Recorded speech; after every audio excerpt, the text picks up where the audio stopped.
Greetings, mortals. I am Natus, one of the rulers of Hell, and today we'll be reacting to the newest chapter of Black Clover, chapter the 308, Yuno Grinberryall.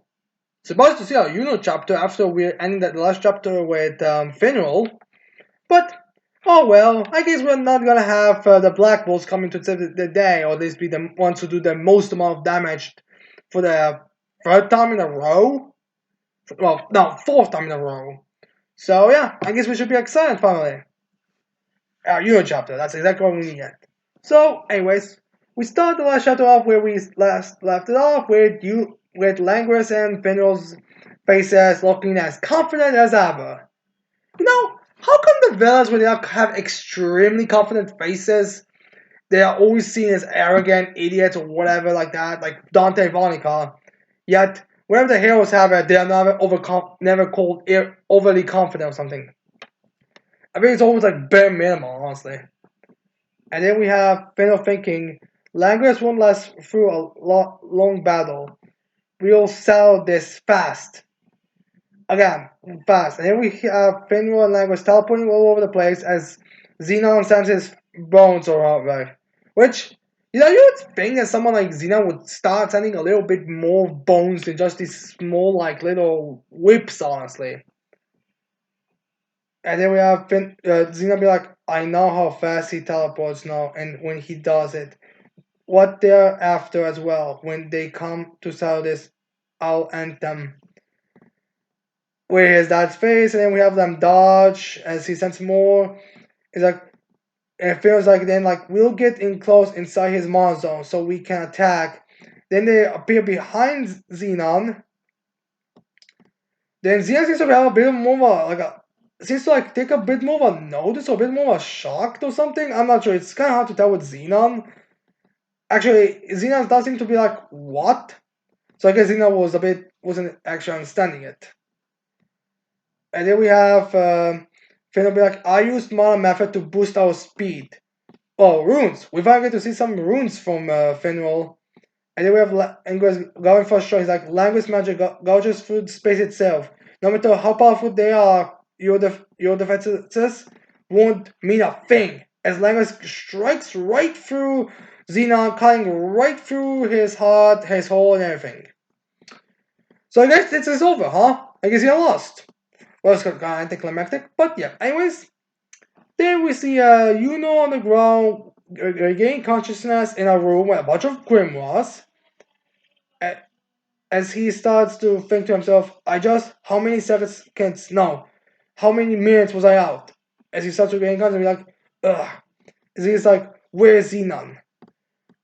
And then he's like, Langris, as he looks up and he sees, surprisingly, this did work.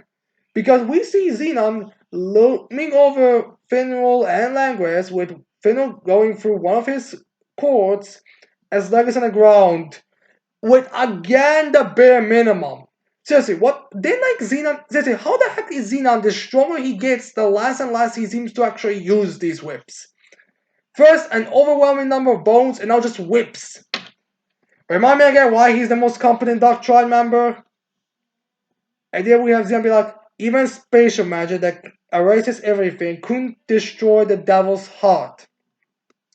As we see Xenon's heart, which seems to be in the same place as that hole that he had earlier.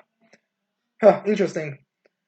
As then looks it out and he's like, he's from Asta's brigade. Langris's brother. When he's looking at Finral and he looks at Langris be like, Langris, they're both going to be killed. As it was like nothing worked. Even as we see starting to get up. Even if I get back up, what can I do? Ugh. And then we have Xenon be like, I win. Yeah, what happened last time you said something like that? Nothing good, honestly. Or at least it was temperamental. And then we have more of inner fuss with Yuno being like, did I make the wrong choice? Half of my companions were killed. I made sure they hear me loud and clear at the captain's conference, and I had them put me in the unit. I've even trained like my life depended on it. As we see all it, as Yuno is saying this, we get like the flashbacks of standing as the death of the Golden Dawn members, at the Magic Knight conference and the training with Langris, which is way more than funny because Evil Deeds, who I'm pretty sure were just one chapter. Seriously, I want to actually see it. See how many pages just where it was. So anyways, then we see making a face and crying a bit, which reminds me of Xenon's face when he killed Ellen. And he was like, "Kuh, kuh." And he's like, is this the end? As we see his grandma on the floor, and he was like, is this all I was worth? And then we get our flashback with the previous chapters. Is like, everyone called me a genius. They said I was the hope of the village. I was chosen, acknowledged, envied, hated, trusted. And then we see, over the graves of all the Golden Dawn members being like, I suffered loss and I swore I. And then we see him be like, I made a vow with him. And this is not. And then we get Xenon determinedly standing up, screaming, and his voice being like, all I am! Which is actually a pretty good moment, honestly. And then we see something showing up, some weird spirit being like, yes, that's right. As is in shock as that spirit starts to speak. I am you, but you have your own strength as well. As is in shock as a spade grimoire comes to him. As Yuno's like, a grimoire? And then we see a light erupting from the gates of the castle as we see what seems to be Radies, three members of the Spade Resistance. One of them being Alfred, I believe. Looking at me like, I knew it! Master Yuno! As we also see Patri being like, it's as I thought, his wind magic, it's Licht and Tetias. And then we have Yuno be like, I will save my captain and the others. I'm going to save the kingdom to become the Wizard King. As we get the close up of Xenon's face still being as lifeless as ever. And then we see saying in the other chapter, and so you are going down with the title of the page, Grinberryall. As we see having some weird ice snow type magic. I think there is something in his hand which might be Sylph, honestly, and with that badass face. Now let's talk about this for a bit. Getting a second grimoire. No, this is something that people were actually theorizing for a while because Yuno's originally from the Spade Kingdom, so it would make sense why he would also give a grimoire from his home nation. And people also, I believe, theorized. I believe it was YouTube channel by the name of Unami that actually made the fair video that Yuno's wind magic comes from Tetia and Licht's son, which this chapter pretty much confirmed that to be the case. Not sure why the son was so covered in vagueness, although since he was so young, I guess that's the reason why it's just a silhouette, like just a mana, just a conception of mana with a vague face on it. So I guess that's why is the way it is. Although that still doesn't explain how the fuck is he from, how the fuck did that son get into Yuno of all things?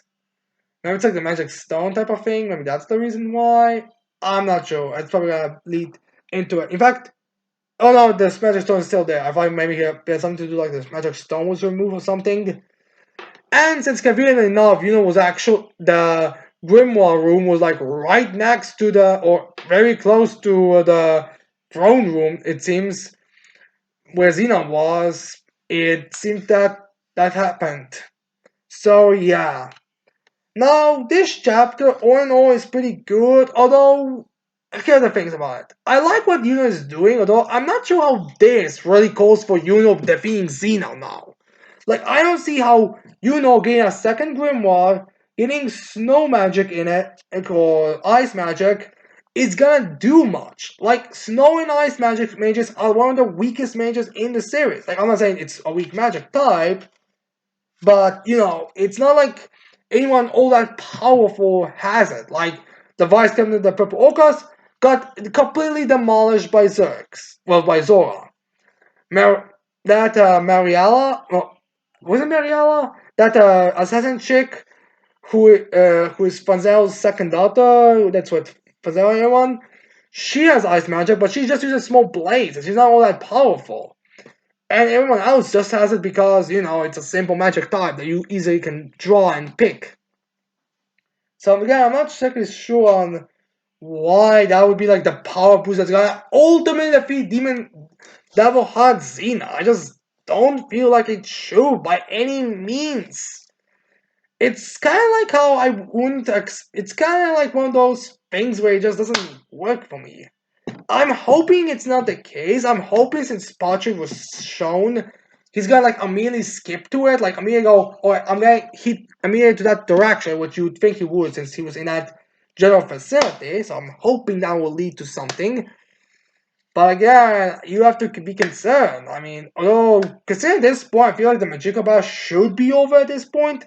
I could also see everyone else kind of showing up at this point and coming and help, like Gaja, Lopa, Chica. I mean, I'm also pretty much 100% healed everyone. So I could see that happening. And again, I don't see the Grim all that useful. And now magic type, like useful, sure, but I don't see like that why that would defeat Tina. So I guess it's gonna come down to either Langris and Finno still being able to stand up, or Asta's group that defeated Magical coming here. So yeah, that's what I'm guessing is gonna happen now in the next couple of chapters. But anyways, tell me in the comments below. What do you think of this chapter? Did you like it? Did you hate it? Or anything? Or some theories you have? Just whatever you want. Just leave it in the comments below, and I'll be interested to hearing it. And with that said, I cannot wait to see all of you more those next time. Goodbye.